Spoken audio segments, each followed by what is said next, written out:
আমি আয়েশার নজরে একজনই আছে যে নবীজির কাছে এই ব্যাপারে, এই ফাতিমার ব্যাপারে সুপারিশনামা নবীজির কাছে বলতে পারবে, নিয়ে যেতে পারবে। এমন একজনই আছে আমি আয়েশার নজরে, আমি তার নাম বলে দিতে পারি, তার সঙ্গে তোমরা কথা বলে দেখতে পারো। এমন কথা শুনে এই মহিলারা বলতেছেন, আম্মা জান আয়েশা সিদ্দিকা রাদিয়াল্লাহু তাআলা আনহা, মেহেরবানি করে তার নামটা বলুন, কার মাধ্যমে আমরা এই সুপারিশ নবীজির কাছে পাঠাতে পারবো?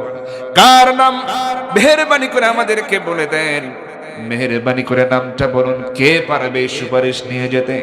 আম্মা জান আয়েশা বলতেছেন, অবশ্যই তার নামটা আমি বলবো, সে আর কেউ নয়, সে হচ্ছে নবীজির নাতি, তার নাম হচ্ছে ওসামা বিন জায়েদ। সুবহানাল্লাহ বলেন। ওসামা বিন জায়েদ, যিনি হলেন জায়েদ বিন হারেসা নামে যে সাহাবী ছিলেন, যিনি মুতার যুদ্ধে প্রথম সেনাপতি ছিলেন, শাহাদাত বরণ করেছিলেন। মনে আছে না আপনাদের? মুতার যুদ্ধে 3000 সৈন্য যে যুদ্ধ করেছিল, সেই মুতার যুদ্ধে প্রথম সেনাপতি যার নাম নবীজি ঘোষণা করেছিলেন জায়েদ বিন হারেসা, তিনি হলেন নবীজির পালক পুত্র ছিলেন।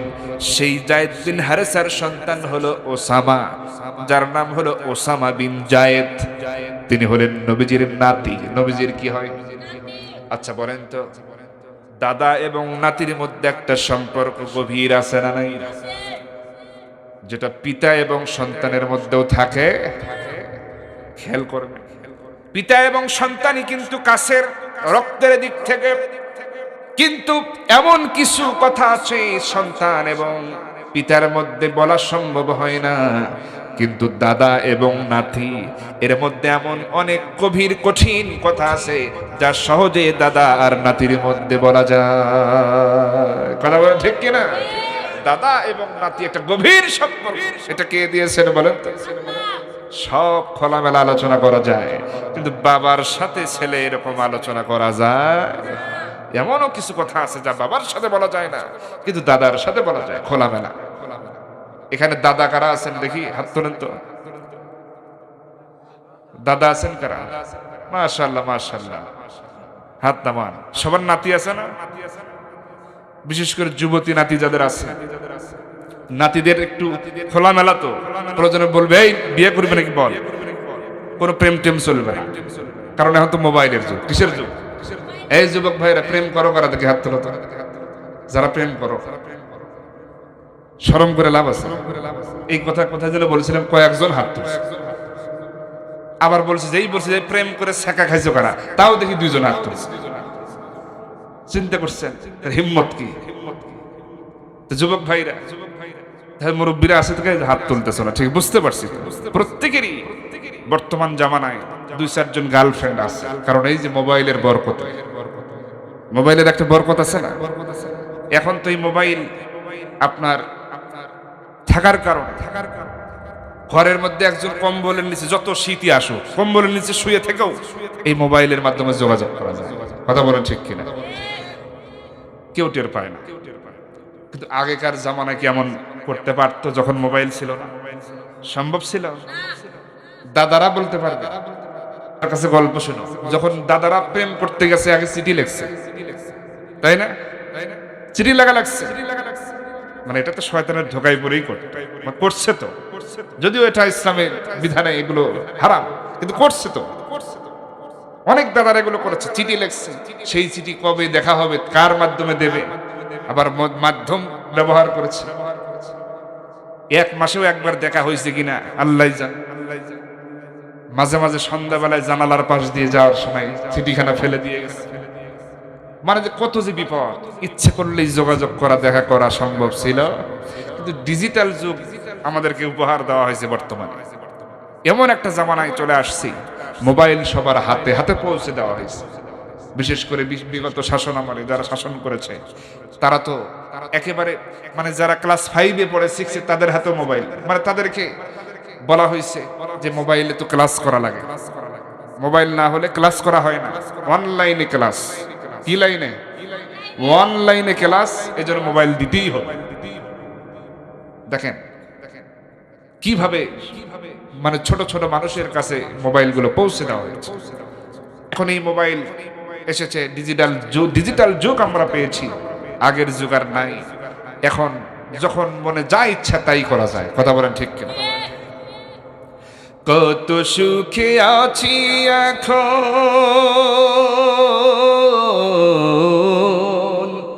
কত সুখে আছি এখন, যাচ্ছে দারুণ দিন কাল, নাইয়া নালক দিন তো আর হইছে এখন ডিজিটাল, নাইয়া নালক দিন তো আর হইছে এখন ডিজিটাল। ঠিক কিনা? আগে তো প্রেম করতো রে ভাই বাসতলায় আর গাছতলায়, এখন করে মোবাইল ফোনে ঘরে শুয়ে বিছানায়। ঠিক কিনা? আগে তো প্রেম করতো রে ভাই বাসতলায় আর গাছতলায়, এখন করে মোবাইল ফোনে ঘরে শুয়ে বিছানায়। ফেসবুকেতে পাঠায় ছবি, ফেসবুকেতে পাঠায় ছবি, মেসেঞ্জারে পাঠায় মেসেজ, হইয়া যায় রে বেসামাল, নাইয়া নালক দিন তো আর হইছে এখন ডিজিটাল, নাইয়া নালক দিন তো আর হইছে এখন ডিজিটাল। ঠিক কিনা? অতএব ডিজিটাল যুগ যতই আসুক না কেন, আল্লাহ পাক চরিত্রকে সংশোধনের জন্য কি পদ্ধতি অবলম্বন করতে হবে, এজন্য আল্লাহ পাক সূরা ইউসুফ নামে একটা সূরাই নাজিল করে দিয়েছেন। কথা বলে ঠিক কিনা? অতএব যুবক ভাইরা, এই সমস্ত অবৈধ প্রেম টেমের ধারের কাছে যাওয়ার কোনো দরকার, এসব করা যাবে না। এইসব করলে দুনিয়ায় লস, আখেরাতেও লস। আপনি যতই মনে করেন, যতই বিশ্বাস করেন আপনার গার্লফ্রেন্ডকে, যত কিছুই করেন না কেন, দুনিয়ায় কিভাবে লস দেখেন। যত জায়গায় রিক্সা নিয়ে ঘুরবেন, রিক্সা ভাড়া আপনারই দেওয়া লাগে, পকেট ফাঁকা হবে। যত হোটেলে খাবেন, খাবারের বিল আপনারই দেওয়া লাগে। যত মার্কেট করবেন, কসমেটিকের বিল আপনারই দেওয়া লাগে। মানে পকেটও ফাঁকা দুনিয়াতে, আবার গুনার বোঝাও আছে না নাই? কিয়ামতে তো হিসাব আছে। অতএব এরকম করে দুনিয়াতে পকেট ফাঁকা করার কোনো দরকার নাই। দেখেন গা, আপনি মন দিয়ে প্রাণ দিয়ে ভালোবাসেন, সে আবার আরেকজনকে ভালোবাসে। কথা বুঝতে পেরেছে? কারণ মোবাইলের যে যুগ, আপনাকে ধোকা দিয়া বোকা বানায়া এমন শেখা দিবে যে কান্দেও কুলবে। অতএব সাবধান, ফিরে আসেন, চরিত্র সংশোধন করেন, আল্লাহ পাক নেককারিনী স্ত্রী আপনার কপালে জুটাইয়া দেবে। কথা বলেন ঠিক কিনা? আমার বন্ধুগণ খেয়াল করেন, আল্লাহ রাব্বুল আলামিন যে বিধান দিয়েছেন সেই বিধান কার্যকর হবে, স্বজন প্রীতি এখানে চলবে না। আম্মা জান আয়েশা বলতেছেন, যুবক ওসামা বিন জায়েদ নবীজির নাতি, সেই পারবে নবীজির কাছে এমন সুপারিশ দিতে। আমার নজরে সে ছাড়া আর কেউ নাই। এই ওসামা বিন জায়েদ সেই নবীজির কাছে এমন সুপারিশ দিতে পারবে। এই মহিলারা আর দেরি করে নাই, তারা সবাই চলে গেল। তারা সবাই চিন্তা করতেছে যে কোনোভাবেই ওসামা বিন জায়েদকে ধরতে হবে, তাকিয়ে আমাদের প্রস্তাবটা তাকিয়ে দিতে হবে, সুপারিশ নামা তার মাধ্যমে নবীজির কাছে পাঠাতে হবে। এমন সিদ্ধান্ত নিয়ে বনু মাখজুম গোত্রের নেতাদের সঙ্গে সব কথা তারা শেয়ার করে, পরামর্শ করে এই মহিলারা। বনু মাখজুম গোত্রের নেতারা, মহিলারা কেউ আর ঘরে নেই, সবাই পেরেশান, কারণ ফাতিমার হাত কাটা পড়বে, ফাতিমার হাতটা বাঁচাতে হবে, যে কোনো ভাবে একটা উপায় বের করতে হবে। এই মনে করে তারা ওসামা বিন জায়েদের কাছে চলে যায়, গিয়ে বলতেছে, ওসামা বিন জায়েদ, তোমার কাছে এসেছি, তোমার কাছে বড় আশা করে আমরা এসেছি, কারণ তোমার ব্যাপারে আম্মা জান আয়েশা আমাদের পরামর্শ দিয়েছেন। এবার এই কথা শোনা মাত্রই ওসামা বিন জায়েদ মনে মনে ভাবতেছেন, আহারে, যেহেতু দাদি, আমার দাদি জান, আমাদের দাদি জান আয়েশা যেহেতু আমার ব্যাপারে পরামর্শ দিয়েছেন, তাহলে অবশ্যই এটি গুরুত্বপূর্ণ, আমার শুনতে হবে এবং মানার চেষ্টা করতে হবে। কি ব্যাপারটা কি আমি একটু শুনে দেখি। এবার সবাই বলতেছে, ওসামা বিন জায়েদ রে, আমরা সবাই বনু মাখজুম গোত্র থেকে এসেছি। আমাদের গোত্রের ফাতিমা ধরা পড়েছে চুরি করে, হাতটা তো তার কাটা পড়বে, এটা আল্লাহর বিধান, সবাই জানে, তুমিও জানো বিধানের ব্যাপারে। তবে তোমার কাছে এসেছি, মেহেরবানি করে তুমি যদি নবীজির কাছে সুপারিশটা নিয়ে যাও, নবীজিকে বলবে রাসূল যেন, নবীজি যেন অন্য কোনো একটা উপায় বের করে দেয়, যাতে করে এই ফাতিমার হাতটা বেঁচে থাকে, হাত যেন না কাটা হয়। অন্য কোনো একটা উপায় যদি নবীজি বের করে দেন, তাহলে ফাতিমার হাতটা বেঁচে যাবে। যে কোনো একটা উপায় যেন বের করে এই সুপারিশনামা নবীজির কাছে একটু তোমার নিয়ে যেতে হবে। এবার হযরতে ওসামা বিন যায়েদ রাদিয়াল্লাহু তাআলা আনহু তিনি মনে মনে ভাবতেছেন, আরে এমন একদম উল্টা নিয়ম, উল্টা আল্লাহর বিধানের উল্টা একটা সুপারিশনামা আমার দাদার কাছে আমি কেমন করে নিয়ে যাই। এবার তিনি উভয় সংকটে পড়ে গেলেন। মনে মনে ভাবতেছেন, দাদা জানের কাছে কেমন করে আমি প্রস্তাবটা নিয়ে যাই। অন্যদিকে দাদি আয়েশা সিদ্দিকা তিনিও তো আমার পরামর্শের ভিতরে আমার নামটা বলে দিয়েছেন, তাহলে তো না নিয়ে গেলেও কেমন হয়। এবার ওসামা বিন যায়েদ বলতেছেন, ও বনু মাখজুম গোত্রের নেতারা, আমি অবশ্যই চেষ্টা করব, তবে আমার মনে হয় কোনো ফল হবে না, কোনো উপকার হবে কিনা জানি না, তবে চেষ্টা করলে তো কোনো ক্ষতি নাই। এই সুপারিশনামা আমি নবীজির কাছে নিয়ে যাব। এবার সবাই ধৈর্যের সাথে অপেক্ষা করতেছে। ওসামা বিন যায়েদ এই সুপারিশনামা নবীজির কাছে নিয়ে চলে যায়, সালাম দিয়ে বলতেছে, ইয়া রাসূলুল্লাহ, ইয়া হাবিবাল্লাহ, দাদা জান, দাদা জান, আমি এসেছি এই মুহূর্তে বনু মাখজুম গোত্রের একজন প্রতিনিধি হয়ে এসেছি।